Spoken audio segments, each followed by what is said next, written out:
सोलापूर शहरातील विनायकनगर येथील आकाशवाणी केंद्र ते नीलमनगर येथील सार्वजनिक रस्त्यावर देशी दारू दुकानासमोर सदाशिव हॉटेलजवळ सायंकाळच्या सुमारास सोलापूर महानगरपालिका परिवहन सेवेच्या बसच्या धडकेत एका 40 वर्षीय दुचाकीस्वाराचा जागीच मृत्यू झाला। या प्रकरणी बस चालकाविरोधात MIDC पोलीस ठाण्यात गुन्हा दाखल करण्यात आला आहे। मृत व्यक्तीचे नाव देवीदास लिंगायत दासरी, वय वर्ष 40, राहणार सोलापूर असे आहे। ते आपल्या दुचाकीवर जात असताना पाठीमागून येणाऱ्या महापालिका बसनं अचानक ओव्हरटेक करताना धडक दिली। त्यामुळे देवीदास रस्त्यावर पडले।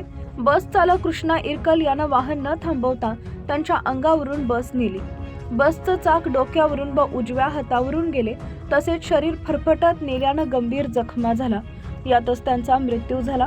बस चालकानं भरधाव वेगाने व निष्काळजीपणे वाहन चालवल्यानं हा अपघात घडला असा आरोप मृताच्या पत्नी लक्ष्मी देवीदास दासरी यांनी MIDC पोलीस ठाण्यात फिर्याद दिली आहे। गुन्हा दाखल झाला असून अधिक तपास पोलीस उपनिरीक्षक बंडगर करत आहेत।